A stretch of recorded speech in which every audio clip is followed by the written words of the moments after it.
you what, I'm gonna tell you. I'm gonna tell you what, I'm gonna tell you. I'm gonna tell you what, I'm gonna tell you. I'm gonna tell you what, I'm gonna tell you. I'm gonna tell you what.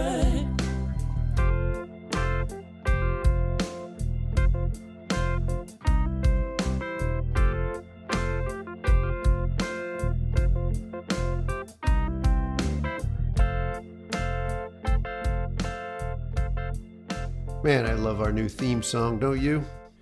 Hey, how's it going, everybody? Welcome to Tell You What, the podcast. We talk with musicians about songwriting and the creative process. My guest today is Willy Tea Taylor, songwriter, musician, entertainer, storyteller deluxe. I had a great time with Willy T here at Tell You What HQ recently. What a warm-hearted, engaging, and entertaining soul. He was scheduled to arrive on a Friday to sit for an interview and do a show here at Tell You What Studios. However, a big storm hit, and it was too dangerous for Willy to make the long drive from his show in southern Ohio. But he was determined to get here, and Willy found a friend in Indiana to hunker down with, and we were able to rearrange everything for the next night. We ended up having a great podcast conversation, in fact, many conversations over the weekend, and an excellent live performance for our audience here at Tell You What HQ. So at one point in the interview, when I was asking Willy about his way of connecting with his audience and why so many folks have emotional reactions to his music, he said simply, "I just really like people. A lot." And I'm here to tell you he meant it. For example, right before the show here, I told Willy the audience would be arriving shortly and he could go downstairs to prepare, and I would call him up at showtime, as most performers would do. "Why would I want to do that?" Willy asked. I realized he wanted to greet everyone as they came in, shook hands all around, chatted everyone up. After the show, he manned his merch table for an hour. I think he ended up giving away more merch than he sold. And then Willy hung out with the stragglers, and some of us ended up staying up well past our bedtimes as Willy helped us solve the problems of the world. It is clear Willy loves people and knows how to connect. And this is the key to his songwriting and his performing genius.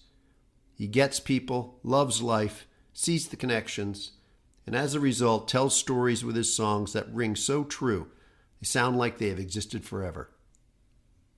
So we had a great discussion for this episode, but know that our conversation meandered, as conversations do. Before recording, as I say to my guests, answers that don't answer the question, answers that meander, they're all cool. Willy took that instruction to heart. But as it turned out, his stories were, of course, much better than where I would have taken the conversation anyway. We eventually hear some great insights into Willy's creative process. His description of how his songs come about is unlike just about any of the other 50 or so guests I've had on here. Fascinating stuff. So stick with this one. You will hear some great stories in the first half and a great peek inside Willy's process in the second part. And be sure to check out the Great Western Hangover, Willy's latest record. All Willy's albums are worth listening to, but he has collected some amazing musicians on this one that bring his songs to life with vibrancy and energy. It rocks. Quick shout out to Lauren Fields at Shady Grove Strategies and Brad Reffinot at Madison House for putting this conversation and the live shows here together. Much appreciated. And now, please enjoy this Tell You What conversation with Willy Tea Taylor.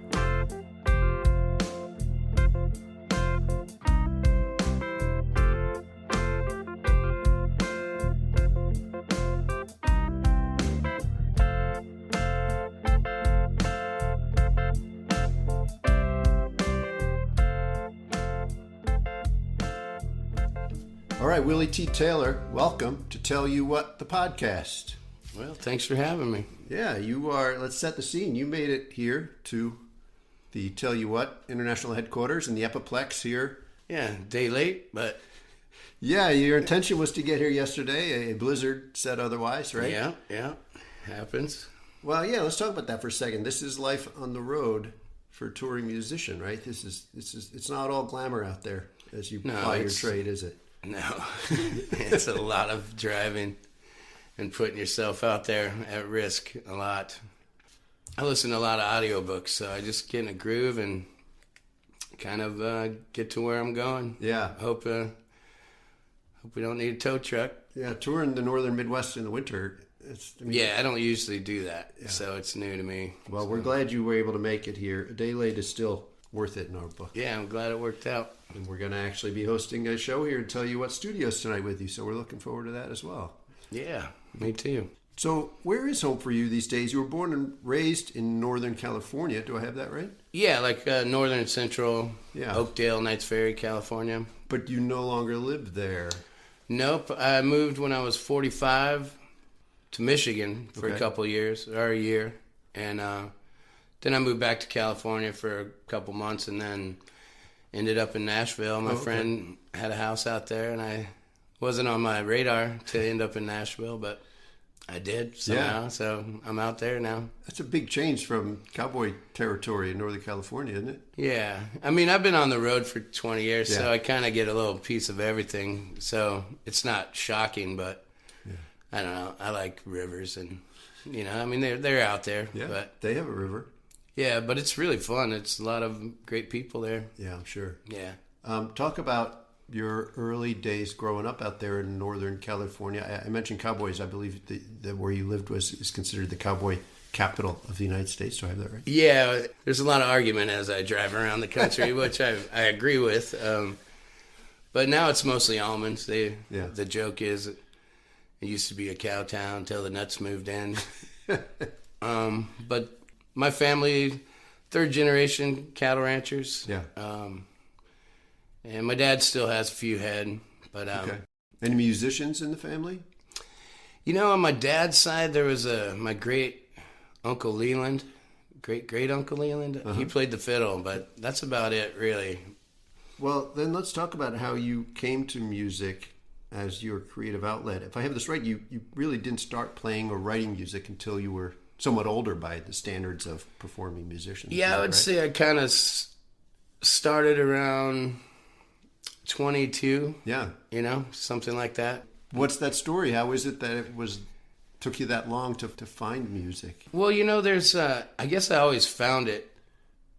Like when you go through life and something just stands out and it's like a clue to your life. I don't know. That's as I get older, I see a lot more of them now. Yeah. And I'm like, okay, that's a clue to my life.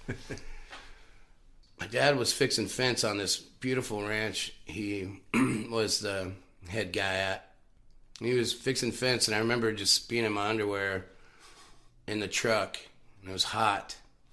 And I think the Giants game just ended on the AM station, so it went into country music, and it was El Paso by Marty Robbins. And I was maybe 4 years old or something, and I remember just stopping whatever I was doing in the truck, and I just stared at that radio station, and I was like, what is that? And it was the most beautiful thing I've ever heard in my life, and I was like, and it still is one of the most beautiful things I've ever heard. So music was always important to you? Yeah, always. And then shortly after, my mom gave me my first 45. I had a Snoopy record player, me and my brother did, and I forget what she gave him, but she gave me Mrs. Robinson, and I played that over and over, and I was just... And so then throughout, like in high school, I didn't know how to play music, but I was the front man of our grunge band. They needed a singer. So you were, in high school, you were making music. Yeah, I was in theater a lot. Yeah, okay. And I've... Theater. As much as I don't like musicals, I was in a couple, you know, we all have that. Dark part of our history. Right. And so I just liked theater a lot. I liked movies. We made movies a lot. And so we just always had I was fortunate to grow up and still grow up with my best buddies from kindergarten up, Yeah. And we were eclectic dudes, and so we always brought interesting things to the table. We were the ones who were always making the movies and doing things like that. So you had creative pursuits, right? Before you became a songwriter. Yeah. Was poetry one of these pursuits? Poetry was always since I was little. I knew that my best friend and I he's a musician. We were in the band in high school together. We always were selected to do the poetry anthology because, growing up, because I guess we were writing some pretty good ones back then. So at this point, you were writing poetry, but also songs as part of that, or was it still Well, something like separate? in high school, I used to write poetry for my buddies, for their girlfriends. I think I saw this Shakespeare play, didn't I? Yeah. And then they just keep coming back like, dude, that worked, man. Give me another one. And then I would just write these. And then I made the mistake. It was like a few years ago. I ran into, it's been so many years. And I told her that I was the one writing it, and she was devastated. And I was like, "Oh, what a jerk! I should have just kept that to myself." That's great. But I thought she'd get a kick out of it. But she was like, "I always treasured those from him." Oh, wow. I'm like, So, at what point did the poetry writing become songwriting? It was a time Nirvana. It was the mid '90s, early '90s, and You picked up a guitar. no. I mean, I had a guitar that was my step grandfather's. That's real important to me. Mm-hmm. That I got maybe in 7th grade, and I learned 3 chords. But it's an old true tone from the '60s, early '60s, and I guess you would get them at Western Auto. And the action was like, it was just super high. But the body is just amazing. Years later, I got it set up, and everybody's like, No wonder I couldn't play this thing. Yeah, I'm like, this is terrible. Why would I want to do that? But at this point, they just needed a front man. Okay. And we're in a garage, and I'm like, I got this. And so you wrote some lyrics, and they wrote some and then music to it. And we played Cream, and got kicked out of a couple dances in high school. Being a little too racy. Yeah, a little extreme there. Yeah. And then I moved up to Humboldt County. My brother was up there working in a restaurant. Mm-hmm. And I didn't really have anything to do. So I was just kind of wandering at 19 and ended up there. And I guess my mind got expanded, shall we say. Sure. Humboldt County will do that to you. Yeah. Yeah, it was like this really wild.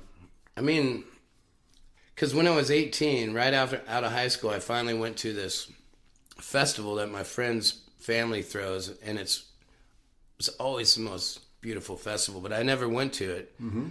And I didn't really know what it was. I was going to Guns N' Roses shows and, different stadium shows and club shows. And when I went, it was in Yosemite. It was called the Strawberry Music Festival. It was just a whole world, like with 7,000 people living in perfect harmony. Yeah. And I'm just like, and so they this did was it like folk, country music, all of it, world. Yeah. So I mean, Okay. you would have Emmylou Harris and then and Guy Clark, and Sure. then you would have like Mumble Gumbo, like all just African bands, and but when I first got there, I was just like blown away, and I realized I started smoking in high school. I'm like, dang, I forgot to get some smokes, and I saw this guy backstage smoking, so I just bummed a few smokes off him, and we were talking about Yosemite, and then he's like, wow, I gotta get on stage, and I was like, oh, okay. And so I went out front, and it was Greg Brown, and when Greg Brown played, I was like, I think I know what I'm gonna do for the rest of my life. It was just one of those clue moments, like it was so strong and so vibrational that I was like, wow, you could just get up there by yourself and tell these stories and sing songs. Like, I'm in. I better figure out how to do that. Yeah. And I guess when I went up to Humboldt and had a pretty wild night on some LSD, like pretty heavy dose, like too much. And heroic, I believe. Heroic dose of LSD. Still recovering. But it was so far out. I don't know, you just change, like something changes when you go that far in, and for good, like sure. It was. And then I just kind of saw a path, and I was like, so these are right around the same time, these two incidents, the LSD and I'm up in Humboldt afterwards, and then this traveling kid came by, and he had it all, and he was a crazy dude. But we tripped all night, and then, telepathy. We weren't even talking. It was just like, so he saw my path too, you know what I mean? And the next day, there's a banjo on my bed after I came back from work, and he bought it for me. Wow. Because we went to this music store, and I was just like, oh, far out. And right before that, Up until this point, you really have not played an instrument. no. Okay. Just that.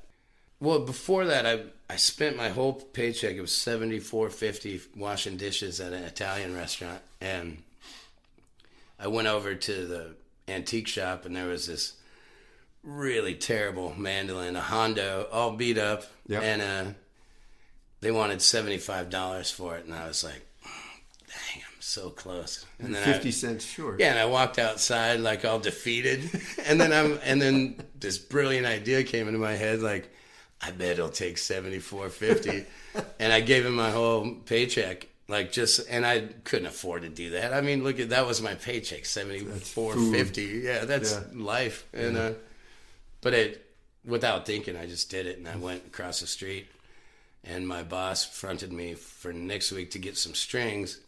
And on the way I walked home, I stopped at the library and got a book on how to play mandolin. And I just started on that, Yeah. And then that's shortly after that trip came. And The banjo entered your life. yeah, which was when the banjo entered my life, I was like, okay, this is going to save the world, you know? And I remember having this crazy vision, and we would just be taking 2-foot bong rips all day, humble weed and wash dishes, you know what I mean? Yep. Like it wasn't, but I remember having this entire vision of going to Africa and playing with all the tribes and like bringing the banjo back. And I saw the whole thing. Banjo back to Africa, yes. Yeah. And then, a few years back when Bela did that in Throw Down Your Heart, like, my soul was so happy because it was exactly... That was the vision. It was the vision, and I'm just like, oh, that's so perfect. But in that shop where that banjo was, there was this book called The World and Its Instruments, and it was kind of this heady dude who just had a lot of drums and weird stuff around, and he was an instrument guy. And I opened the page to the book, it just said Irish guitar, and it was like a 4-string guitar, and I remember looking at that going, okay, I'm going to get one of those. Like, that was another clue moment in my life. Yeah. And I remember I took note of that, like, I want one of those, and never saw one anywhere. And so the banjo is what I learned, not very good. I was trying, I had the Earl Scruggs book, and and so then I just kind of, this bastardized version of hammering and claw hammer. Yes. And because I could never do it.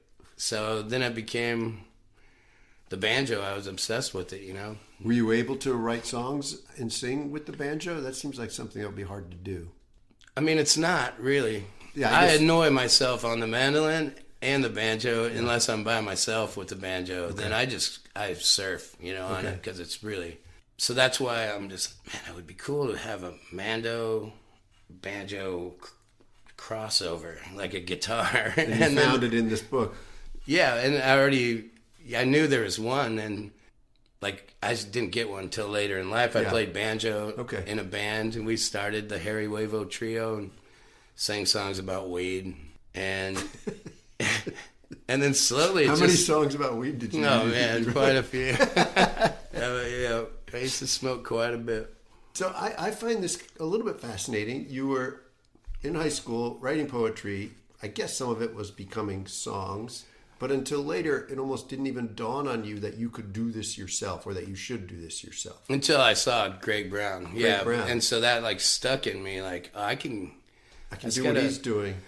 But at the Strawberry Music Festival, late at night, I just go around and all these people are just savage pickers and they're so good. And I was like, it's intimidating. Whoa. So that's where I was like raised on bluegrass a lot. So we just got raised at that festival because once I went, then they gave us a job to hang the curtains and security, and we were there twice a year. Okay. They did it twice a year for years, 20 years, So at what point did you decide you could do this? You were singing weed songs with your buddies. At what point did you decide, I can do this myself, I can get on a stage, sing songs that I wrote, and play the guitar?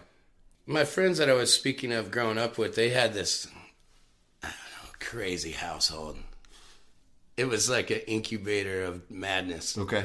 Like we did crazy things, and so that's where it became this known place of just madness and glory and creativity and wildness. And so we would do these, acoustic jam parties, and then everybody started just writing songs and feeding off each other. Yeah, and then it just started going, and then there was a band in our area called Granddaddy, a great indie band. Mm-hmm. They heard of this crazy house, and so they started hanging out with us, and they were like on Virgin Records. They were traveling the world already. They just loved our madness, and we all fit together, kind of. And so then that just escalated into other bands being made, and then I was always connected really to the Strawberry Music Festival and bluegrass, so were my other buddies, and just started gathering, and we just incubated there and learned how to play at this bar, as big as this room. I don't know. It was so small. That's great. And it was so loud. So we just learned the worst crowd in the world. So once you learn to play for the worst crowd in the world, everything else is gravy, How long before you said, I want to play my songs for other people in other parts of the state or other parts of the country? So around the Harry Wavo Trio kind of turned into this band. We were the Acapulco Gold Miners for a little bit. And then... still with the weed songs. Then we met just this flat picker kid at the Strawberry Music Festival and decided to make a band. And we got together and we just meshed, and we called ourselves the Puffin' Billies. Okay. And we just started playing gigs, Yeah. And then we got obsessed with it because it was so fun, and we just kept learning and getting better. And you were writing songs for these combinations the whole time? And on mandolin. Yeah. And still then, not on the tenor guitar. No, I haven't found one of those. Yeah. I still haven't. It's in the dream somewhere. Yeah, it's in the dream world.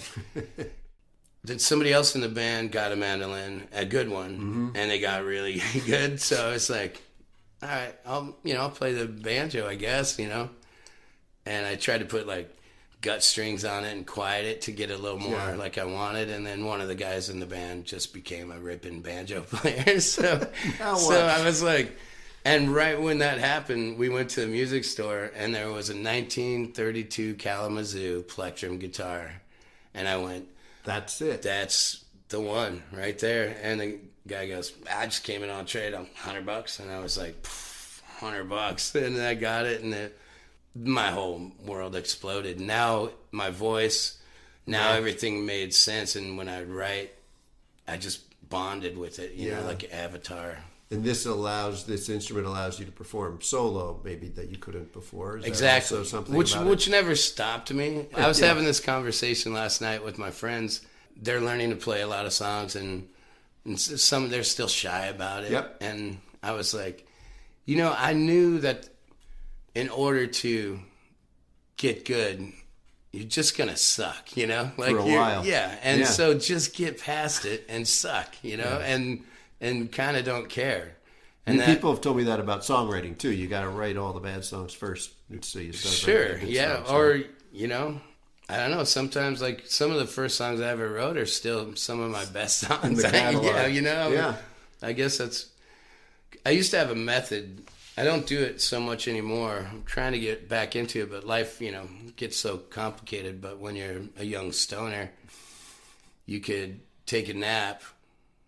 And as soon as you wake up, take a bong rip. Mm-hmm. And then all of a sudden, you're in this world of creativity. And that's how I used to write every song. Interesting. And I learned, wasn't Alexander Graham Bell.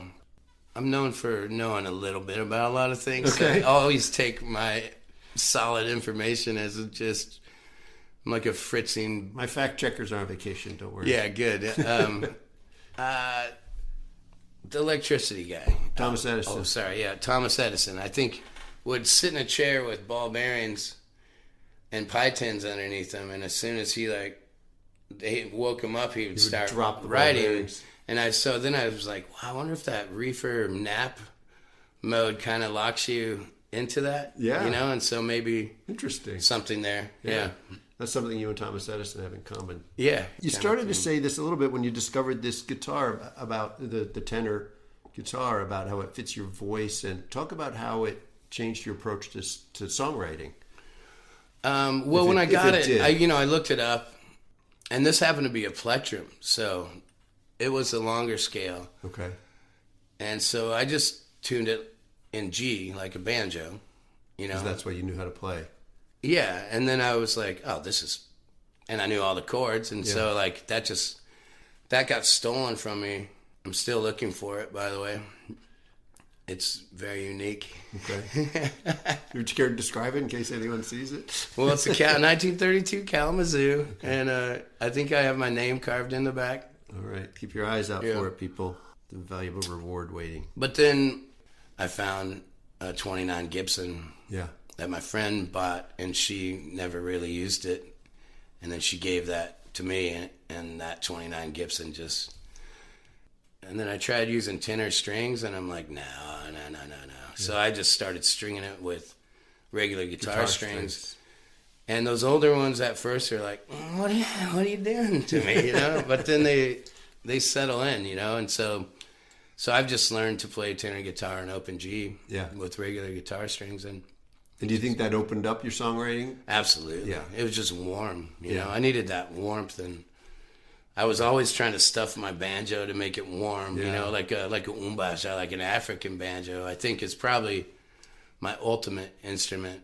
Well, let's talk about your music a little bit and the warmth of it in particular. I'm glad you said that word, because when I was looking at videos and reading what people had to say about your music and about your shows, a common thread emerged, and that is grown-up adults being brought to tears when listening to your songs. Right? I don't think I'm surprising you by saying this. I came across this many times, and at first glance, you're not maybe the type of musicians folks would expect that from, that kind of music that hits so hard. But what do you think about this, the effect some of your writing and performing has on people? When people tell you, I listened to your song and it made me cry. Yeah, you do hear this a lot. And I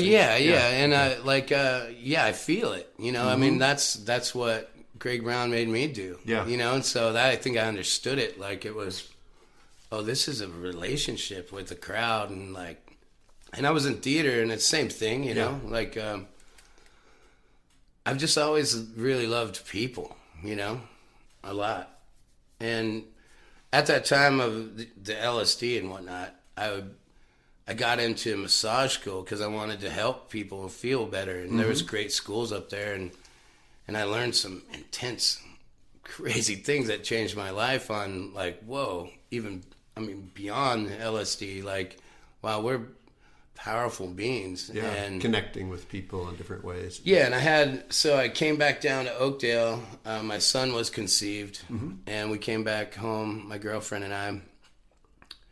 And I opened up a massage shop, and I just could never get behind charging. It didn't make sense to me, to charge money.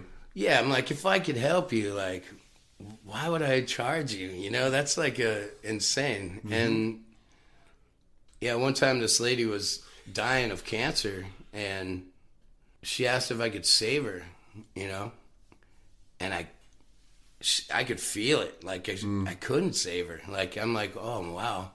I don't know this feeling, but it feels like death, is close. And it really affected me, Yeah. And she tried to pay me, and I was like, no. Yeah. And that's when I closed the doors to that. I'm like, I can't charge people for this. This is too sacred, Yes. I understand it, how it works, but I'd rather use it on a more pure level, that kind of stuff. So with your songs, you're making these connections in a similar way. Yeah, and I have to have gasoline and go down the road, but I still, when things are good, it's just I don't know, whatever you want to pay for. That feels better than, charging. Do you know what I mean? I'm thinking here of one of your older songs, Life is Beautiful. I watched what looks like a campfire video recording of this song. You're sitting around with some friends around a campfire. You know which one I'm talking about? Maybe. I don't know. But you know the song I'm talking about. Yeah, definitely. This is kind of an example of the type of writing and performing, I think, the song in particular that really moves people. It's kind of a laundry list of things that are important to you, right? This song, Life is Beautiful. And as I watch it, I think, and I've seen you perform live, I think it's the sincerity that moves people. These are not just, in a laundry list song, people might just throw out things that rhyme. These are not just rhyming words. It is clear these come from the heart, right? I think folks recognize that what you're singing is coming from deep inside you somewhere. Right? Yeah, absolutely. I mean, if it doesn't move me, I don't want to sing it. You know, I mean, even if it's a funny song, like if I don't think it's funny, like why would, you know? That particular song, that's when I started traveling more and people are asking where I'm from. And I'd be like, it's between San Francisco and Yosemite. Yeah. And I'm like, and they'd be like, oh, cool. And I'm like, I wish I could just tell you where I'm from, you know? And so the song was originally called This Is Where I'm From. Okay. And yeah, I just wanted to write a song so people knew who you were, what my town was, and who and what was important to me. It's buckets of joy. It's a pinch of sorrow. It's us singing in the streets like we're all dying tomorrow. It's playing catch with my boy. It's a chicken fried steak. It's I got your back, brother. It's whatever it takes. Is that pretty, pretty girl? It's my wiffle ball team. It's everything sacred. It's that slow-moving dream. You ask me where I'm from. Well, this is where I'm from. You ask me where I'm from, this is where I'm from. It's a great one. Let's talk a bit more about your live performance if we can. I saw you perform earlier this year with Willie Carlisle here in Chicago. I really enjoyed the show.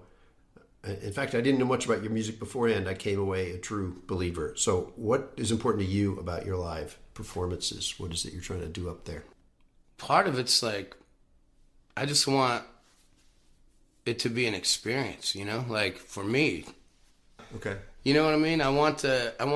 Because when I could check out from my life problems, you know, and you could get a room to do it all at once and live in this present moment, I think that's where on a molecular structure, like healing happens, you know? Yeah. Everybody takes the cortisone levels away of their stress, and then now I think the body's true nature starts working where it needs to instead of always worrying about the stressful part, you know? Yeah. So I think music could be, and just moments with people are really special when you could check out. And I think that's like in massage when you're giving massage or you're getting one and then you realize like, wait, where did I go? You know, I think, I don't know what, I just call that like the checkout. Yeah. And I think when you do that, that's when your body starts healing itself. You know, massage isn't really healing it. We heal ourselves. Yeah. And I think if you could live in the moment like that and create space with stories and truth and honesty, you know, like we're all a bunch of weirdos. Yeah, we are. So I know when I go watch a show, like take me away. You know what I mean? Speaking of weirdos, I'm trying to remember when I saw you, there was like interesting stuff on stage. Were there puppets and things like that? Yeah. So talk about that. Yeah, old Bill Carlisle, he's a theater man too, and so Okay. we knew each other. We knew of each other, and but we never really met and hung out. And so after the first night of that tour, I realized like, oh, this is an experience. Like this is a set, dude. Yeah. And so I slowly just started filling my van with things from antique shops and thrift stores, and people would give us weird stuff. There was like puppets or things? Right? Yeah, we started with, I bought a goose. Okay. You know, it was like a goose made of hay or something. And then by the end of it, we had a full, library with books perfectly picked out. Right, that's right, yeah. So it was, I like that, and it looks beautiful on stage. It was. And it's the extra effort every night is really rewarding because it puts you in a comfortable, put us both in a comfortable zone because we're creating that space. We have a set, we're not up there just, and it just kind of like relaxes people a little more. I found out, Yeah. I really enjoy this conversation, but I want to talk about some of your songs in particular. Yeah. Maybe from this most recent excellent record, Great Western Hangover. Oh, thank you. It is one of my favorites of last year, I would say. Excellent, thank you. First of all, title, maybe a reference to leaving California, the Great Western Hangover? Which is, it's very interesting that it ended up being so profound. But like, I was talking with my friend Tani, we've always just like, when we'd all party on a Saturday night, and then we would all lay around and watch a Western. That was the Western Hangover. Okay. And she brought that up, and then I was like, oh, the Great Western is a character in one of the Larry McMurtry's books. And so I was just referencing Larry McMurtry and our hungover Western sessions. And then I realized, like, oh, wow, this whole album is about me. That's my Western life, and I am leaving. Yeah. So it was That's kind of funny. turned into profound on accident. Triple meaning thing. Yeah, exactly. Yeah, that's great. Now, you got some great musicians on this record. The guys from TK and the Holy Know Nothings. Yeah. And they Just really rock it. Killers, yeah. And here's what I find, one of the things I find interesting. I love some of the rockin' songs where you let those guys go loose with the electric guitars, like, for example, National Treasure, Devil's Taxidermy. Maybe we'll talk about them specifically. But I love the recorded versions with all the guitars. But then I see videos of you playing these songs, just you and the tenor guitar. And they sound absolutely perfect in that setting with just you and the guitar. And that to me says something about these songs, that the essence of these songs is pretty cool, that it can have these two versions that both sound like, oh, this is the way the song was meant to be. Yeah. What do you think about that? I don't know. All I have is myself. So I want it to sound good to me. Yeah. Like, that's just part of... So that's like the base level, is it has to sound good with just you and the Yeah, guitar. because I think when some still think I'm a terrible singer. I'm never really known for my, exquisite singing, but it's like when Bob Dylan, that vibration happens with him and his guitar, like there's something that makes me feel so good. And I hit that with myself, and I know that I'm in that frequency just for myself, just to feel, because I believe it's healing also, like vibrations. And I don't write anything down, so I just like... You don't write any lyrics down when you're writing a song? No, it's all in my head, and so I'll have to lock it in. If I get interrupted, I like to be alone. Yeah. That's when it happens. So then I could go through my process where, I don't know, I'll just strum a G chord for a while, and then and it's like paints a canvas, or it gives one, and then I could just start, and then sometimes just, some words come out, and then I'm like, oh, and then boom, I'm like, oh, boom, and then it just kind of... Maybe a C chord. Yeah, exactly. And then, a C chord, and throw that in, and then find, what works and where's it at, and I just keep doing it, and then I'll do the first verse over and over until the first verse is not going anywhere ever again. Yeah. And then second verse and third verse, and if I switch them around, and then once it's all complete, I'll sing it like 15 times. Is this generally happening in one session, start to finish? Usually. Yeah. Usually. But sometimes I have to put it on ice. Yeah. But a lot of these songs we're listening to, you wrote them start to finish in one session. Yeah, pretty much. There's a song called 69 Malibu. Yep.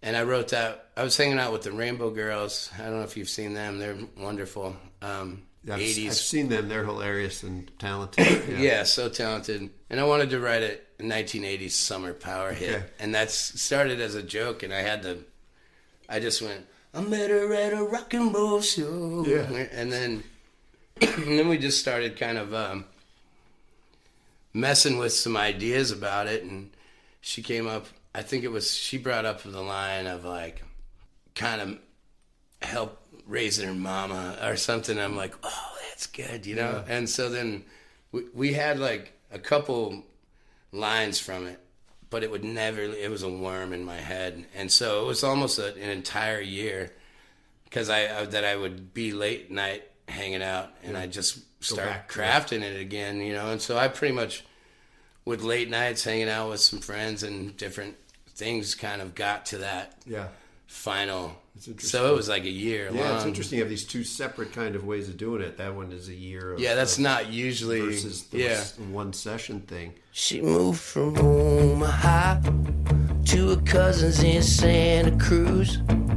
It was 1981. She had a 69 Malibu.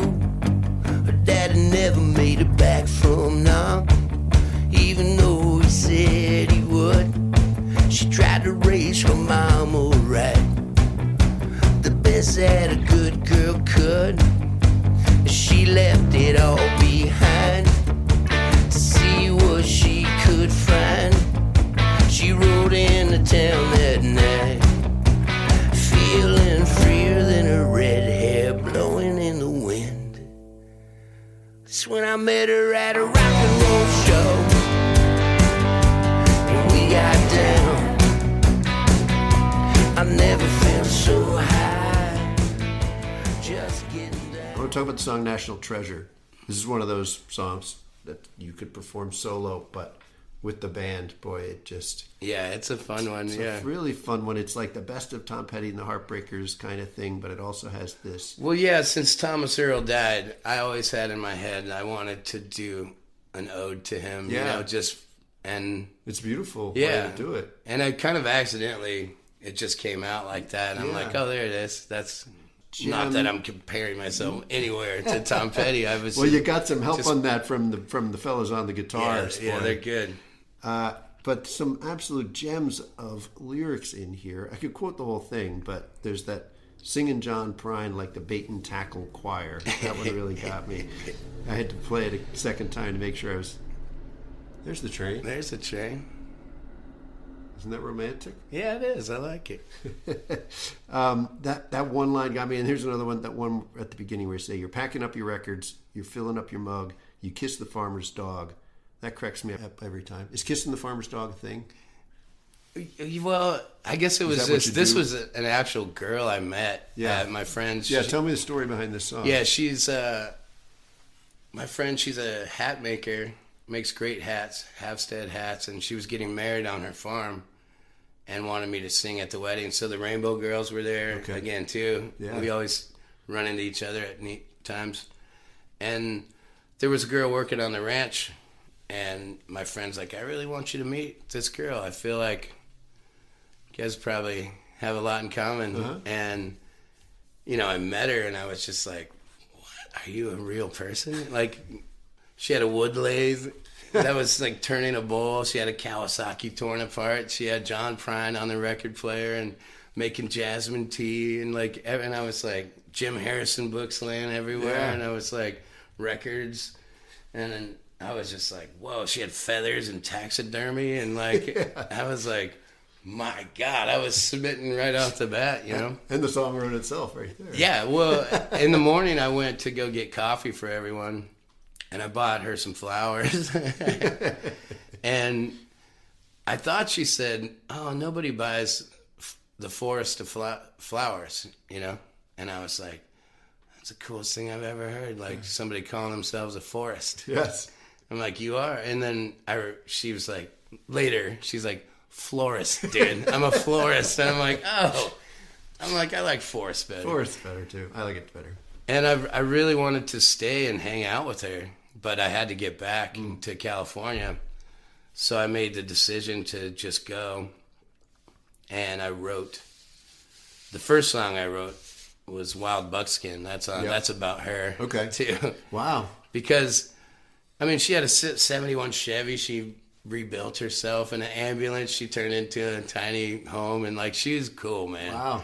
And you just know you could never Couldn't keep up with that. Well, I mean, either one of us, I don't Yeah. think, you could just smell the tears, Yeah, so it was like we never pulled the trigger, because it was like, man, I don't, like, you're wild to me. I don't ever want to see you not wild, Yeah. And so that's where I wrote Wild Buckskin, you are a wild buckskin. And because she reminded me of one. And Well, you may not have had a relationship out of it, but you got two awesome songs. well, yeah, we still have a relationship. Okay. Like, we're great friends. Like, she became my muse, and we both were. Like, we were writing short stories and sending them to each other. But on that trip back to Oregon, before I left Oregon, I had Wild Buckskin written. And then from Oregon down to my house, I pretty much finished National Treasure right when I pulled up to my house. So both those songs were written in one drive. Wow. Just from meeting, somebody so spectacular.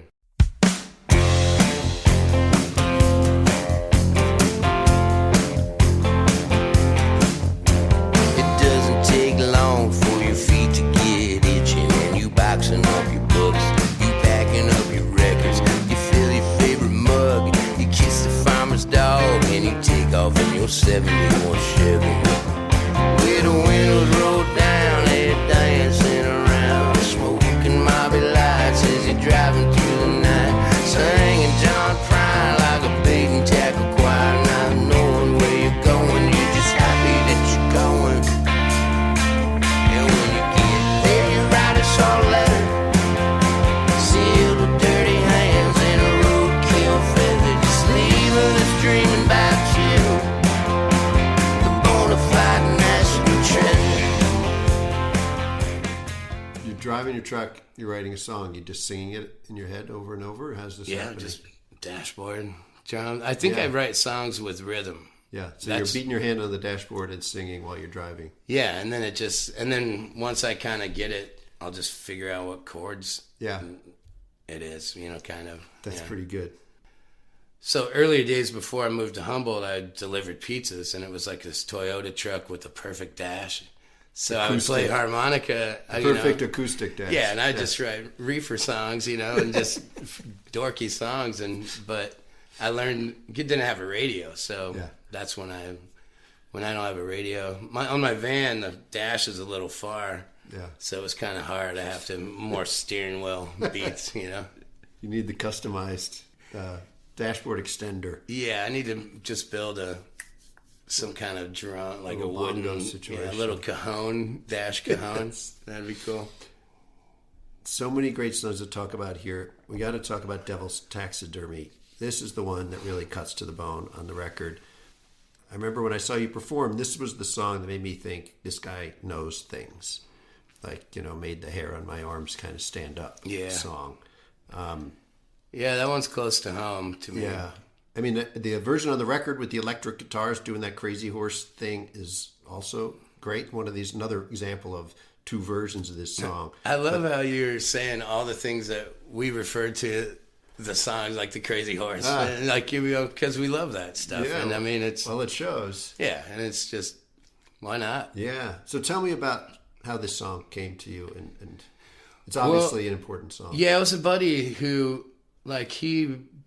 he just picked guitar, Tony Rice was his guy, and he was just learning. He was like warm butter, so good, and we played a lot together, and something just kind of happened, and I think, I don't know, maybe he was with the wrong girl or something, and maybe got into pills, and then he just slowly pulled away, From music and from... Yeah, and then got into the needle and got into, smoking. Like we all just always tried. We would give him a guitar. He sold all his guitars. He had a Santa Cruz guitar and things like. And then we'd give him a guitar, and then we'd find him, and then he's homeless, and he's one of our best friends. It still is, And every time we see him, he's still out there. It's like he still has that hope of coming back, and we all do, and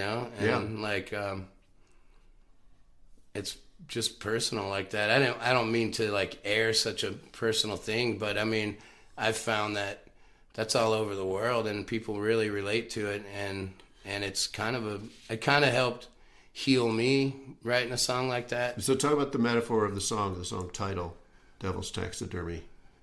Yeah, Explain I guess that. that's kind of a term I came up with when somebody's got like a Gibson perfectly hanging on the wall with dust all over it Yeah. and not being played. Okay. It just seems like, and then I think if you trade it for dope, you know, and some drug dealer has it hanging on the wall, that seems like the devil's taxidermy to me. You know what I mean? Yeah. So like, That hits pretty hard.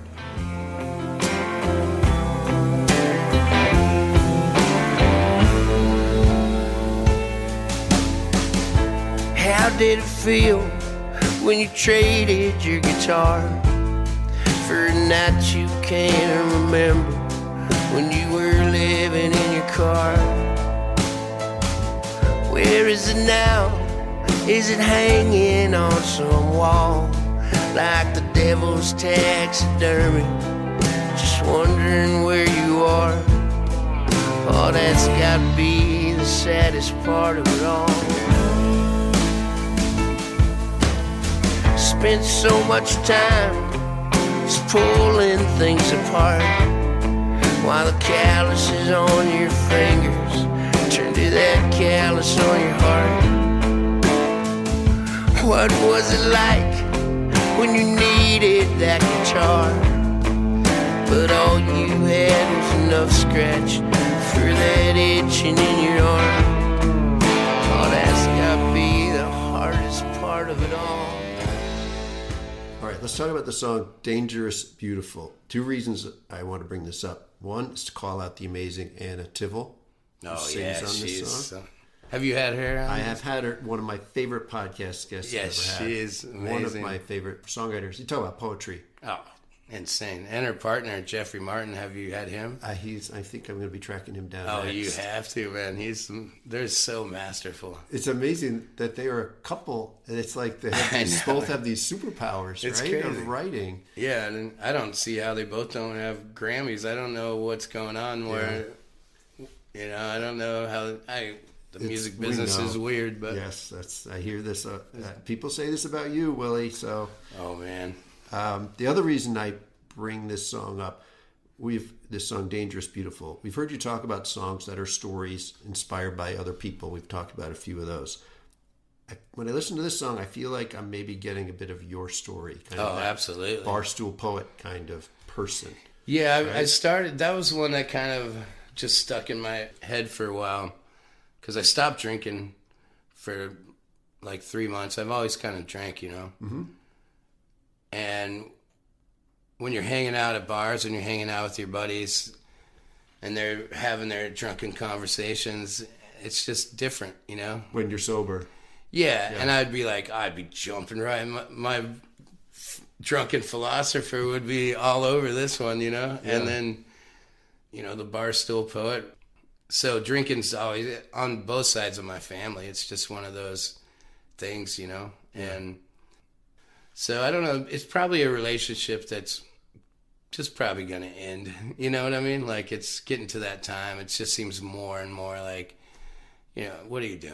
You're like, you know, why are you at the bar right now? Yeah. Like, And that's what this song is kind of saying. yeah, and it's like there's a beautiful part to my drunkenness, Yep. and then it could turn into madness. Sure. You know, not like I'm beating anybody up or anything, but just the dark part of drinking, you know.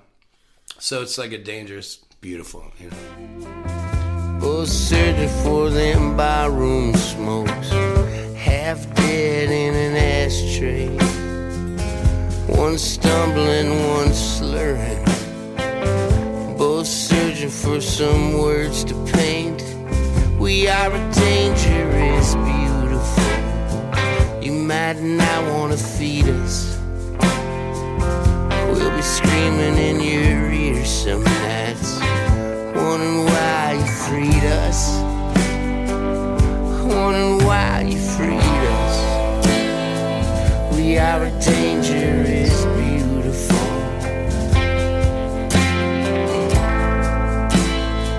We are a dangerous, beautiful.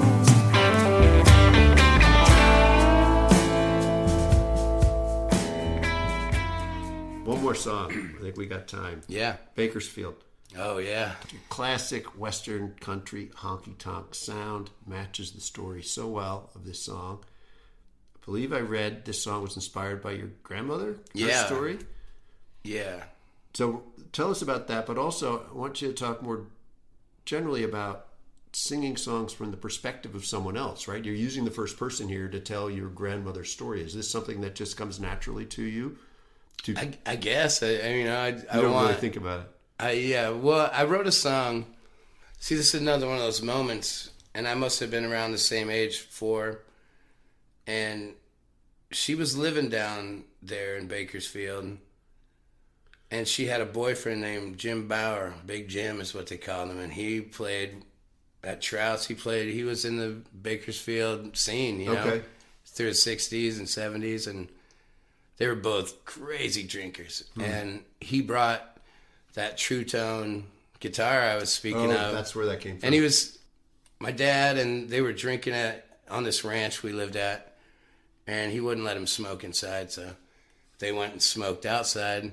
And that was the first time I took a sip of my grandma's Pepsi, and it wasn't Pepsi, it was Jim Beam mostly.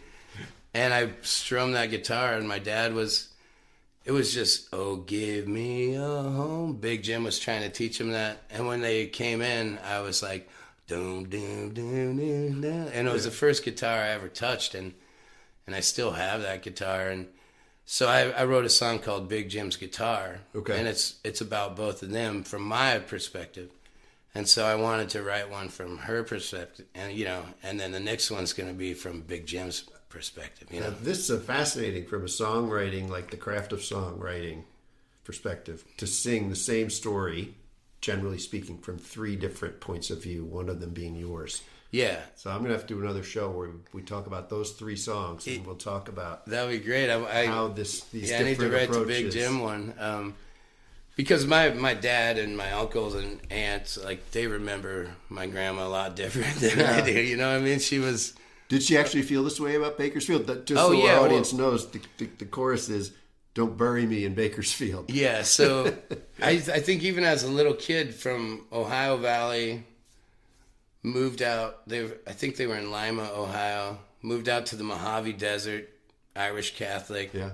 6 kids, 7 kids, and then I think great granddad moved away. Just took off to Oregon. I don't know where he was. I forget. And so grandma was raising these kids in Mojave Desert, and so ended up just moving to Bakersfield when they were young, and then the state took the kids away. They were, poverty and such. I don't know the whole story, but I know they went to an orphanage in San Francisco, and they all escaped. Jeez. And came back down, and so my grandma just always kept ending up, and her sisters, in Bakersfield. But not on purpose. Not on purpose, And, I mean, I guess when she left my grandfather up in where we live in Knights Ferry, they had 4 kids, 3 boys and a daughter, and she took the youngest, the daughter, and the youngest son down to Bakersfield. And they both experienced a way different life than my dad and my uncle, who stayed on the farm and became cowboys. They hit a little more harder scene, you know what I mean? And always kind of in trouble, never really figuring it out. It was just a lost time. And my grandma was at the bar all the time. And A cursed place. yeah, kind of. And she ran with some men that weren't nice. And so, I remember my stories of my uncle standing up to these dudes in Bakersfield. And then she met Big Jim, and they just hit it off, and they were crazy. And then they moved to right outside of Monterey. He loves fishing, so he was a fisherman. That's a nice change. Yeah, and he had a little residency with a 3-piece band there, outside. Pacific Grove is where they were. And that was kind of the happiest time of her life, I guess, is what I hear. I was little. And then he passed away probably when I was 7 or so from drinking. Yep. And then a few years later, she did the same thing. And Where's as she was dying, she said, "Don't you fucking bury me in Bakersfield." And they cremated her. And one of my uncles, So all 4 of them went out to throw her in the ocean, you know, and it was like the classic Lebowski scene. All her ashes flew back, is what they tell me, you know. So I always thought that was funny, don't bury me in Bakersfield. And I always kind of wanted to put that in a song. And I got stuck here back in 61 when the children were still so young. Them honky-tonks were so damn fun. You should have seen me dance. And all the booze and all the bins a dream. Taught my babies how to cry themselves to sleep. The parties would last for weeks with those not so good timing men. And I'd get mouthy and they'd get rough. Hell, most of them, they weren't that tough. I guess I couldn't get enough of the devil in this town. But if I had my way, I'd have just kept on driving so far away. But now I'm here dying, and I'm crying for this one last thing. Don't bury me in Bakersfield. I know what I have done, but eternity in Bakersfield wouldn't wish that on anyone. Do not bury me in Bakersfield.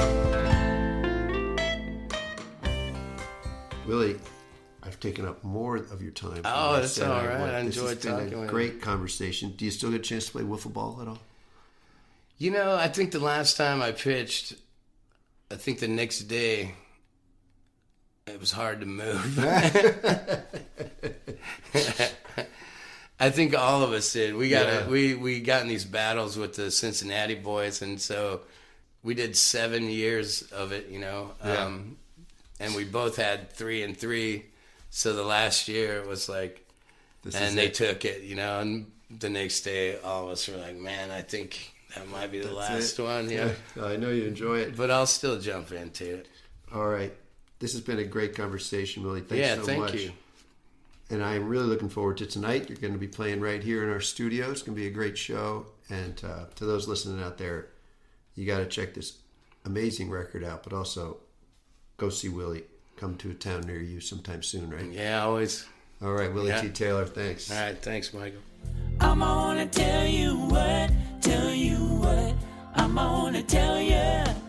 I'm gonna tell you